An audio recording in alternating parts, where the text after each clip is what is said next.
আসসালামু আলাইকুম। আজ ৬ ডিসেম্বর ২০২৫ শনিবার। আজকের প্রধান প্রধান খবর নিয়ে উপস্থিত হয়েছি আমি আনোয়ার বাবু। প্রথমেই খবরের শিরোনাম, এরপর বিস্তারিত। খালেদা জিয়াকে লন্ডনে নেওয়ার তারিখ আরও পেছাচ্ছে।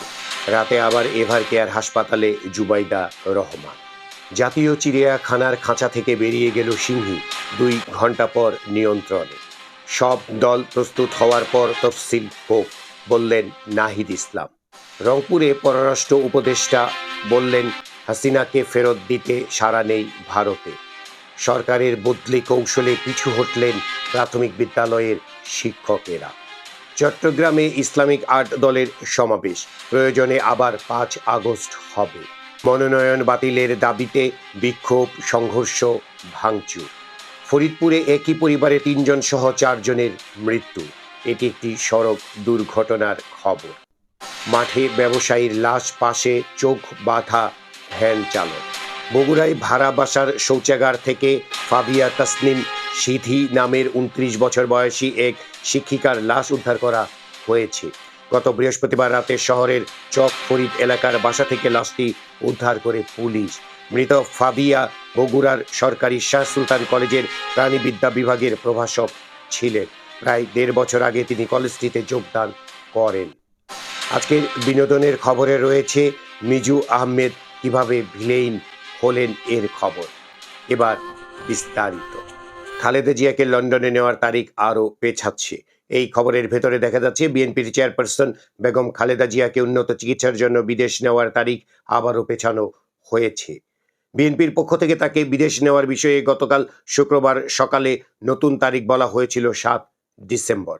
পরে রাতে জানা গেছে সে তারিখ পিছিয়ে সম্ভাব্য যাত্রার তারিখ ঠিক করা হয়েছে ৯ ডিসেম্বর। এই তারিখও পেছাতে পারে। খালেদা জিয়ার চিকিৎসা ও বিদেশে পাঠানোর বিষয়ে অবগত একটি সূত্র জানায়, খালেদা জিয়ার শারীরিক অবস্থা বিবেচনা করে তাকে বিদেশে পাঠানোর পরিকল্পনা আরও ২ দিন পিছিয়ে ৯ ডিসেম্বর করা হয়েছে। তবে তার যাত্রার বিষয়টি নির্ভর করছে তার শারীরিক অবস্থা ও চিকিৎসকদের সিদ্ধান্তের ওপর। তবে গতকাল সর্বশেষ প্রাপ্ত তথ্যে তার শারীরিক অবস্থার উন্নতির বিষয়ে কিছু জানা যায়নি। পরিস্থিতি অনেকটা অপরিবর্তিত রয়েছে। এদিকে কাতারের ব্যবস্থাপনায় নতুন করে যে এয়ার অ্যাম্বুলেন্স ভাড়া করা হয়েছে সেটা ৬ ডিসেম্বর ঢাকায় অবতরণের কথা থাকলেও পরে কর্মসূচিও পুনর্নির্ধারণ করে ১০ ডিসেম্বর করা হয়েছে। রাতে আবার এভার কেয়ার হাসপাতালে জুবাইদা রহমান। এই খবরের ভেতরে দেখা যাচ্ছে লন্ডন থেকে ঢাকায় গতকাল শুক্রবার পৌঁছে বিমানবন্দর থেকে সরাসরি এভার কেয়ার হাসপাতালে চিকিৎসাধীন শাশুড়ি খালেদা জিয়ার কাছে গিয়েছিলেন বিএনপির ভারপ্রাপ্ত চেয়ারম্যান তারেক রহমানের স্ত্রী জুবাইদা রহমান। সেখানে কয়েক ঘন্টা থেকে দুপুরে ধানমন্ডিতে বাবার বাড়িতে গিয়েছিলেন তিনি। রাতে আবার এসেছেন হাসপাতালে।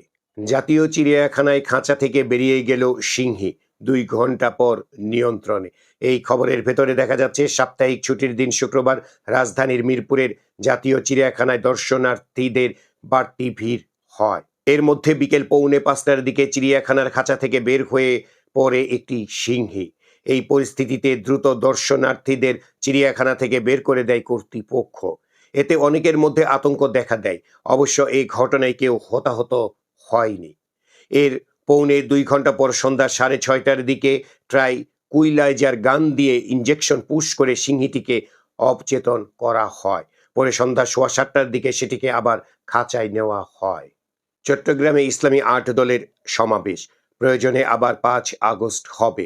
এই খবরের ভেতরে দেখা যাচ্ছে ৫ দফা দাবি আদায় না হওয়া পর্যন্ত আর্ট দল আন্দোলন চালিয়ে যাবে বলে ঘোষণা দিয়েছেন জামায়াতে ইসলামীর আমির ডাক্তার শফিকুর রহমান। তিনি বলেছেন, ইসলামী দলগুলোর মধ্যে যে ঐক্য প্রতিষ্ঠিত হয়েছে এই ঐক্য আমাদের জাতীয় সংসদ পর্যন্ত নিয়ে যাবে। আন্দোলনরত আর্ট দলের ৫ দফা দাবি পূরণ না হওয়া পর্যন্ত রাজপথের লড়াই অব্যাহত থাকবে। প্রয়োজনে আবারও একবার ৫ আগস্ট হবে। চট্টগ্রাম নগরের লালদিঘি ময়দানে গতকাল শুক্রবার আর্ট দলের চট্টগ্রাম বিভাগীয় সমাবেশে প্রধান অতিথির বক্তব্যে জামায়াতের আমির এসব কথা বলেন। তিনি বলেন, আমরা আর্ট দলের বিজয় চাই না, ১৮ কোটি মানুষের বিজয় চাই। সেই আশঙ্কার বিজয় হবে কোরআনের মাধ্যমে। মনোনয়ন বাতিলের দাবিতে বিক্ষোভ, সংঘর্ষ, ভাঙচুর। এই খবরের ভেতরে দেখা যাচ্ছে বিএনপির ঘোষিত প্রার্থীর মনোনয়ন বাতিলের দাবিতে মুন্সিগঞ্জে ২ পক্ষের সংঘর্ষের ঘটনা ঘটেছে। এতে আহত হয়েছেন অন্তত ৮ জন। গতকাল শুক্রবার এ সংঘর্ষের সময় ব্যক্তিগত অফিস ও গাড়ি ভাঙচুরের ঘটনা ঘটেছে। এছাড়া গত বৃহস্পতিবার রাতে মানিকগঞ্জ সড়ক অবরোধ ও মশাল মিছিল করেছেন বিএনপির বঞ্চিত মনোনয়ন প্রত্যাশীর অনুসারীরা। সড়ক দুর্ঘটনার খবর, ফরিদপুরে একই পরিবারে ৩ জন সহ 4 জনের মৃত্যু। এই খবরের ভেতরে দেখা যাচ্ছে ফরিদপুরের ভাঙ্গায় দ্রুতগতির একটি বাস চাপায় ইজি বাইকের থাকা একই পরিবারে 3 আরোহী সহ 4 জন নিহত হয়েছেন। এই ঘটনায় গুরুতর আহত হয়ে ঢাকা মেডিকেল কলেজ হাসপাতালে চিকিৎসাধীন রয়েছেন আরও 3 জন। বিনোদনের খবর, অনেকে প্রথমে নায়ক হওয়ার চেষ্টা করে পরে ঢালিউডের ভিলেন চরিত্রে প্রতিষ্ঠা পেয়েছেন। তবে ব্যতিক্রম মিজু আহমেদ শুরু থেকেই তার ইচ্ছে ছিল ভিলেন হওয়ার।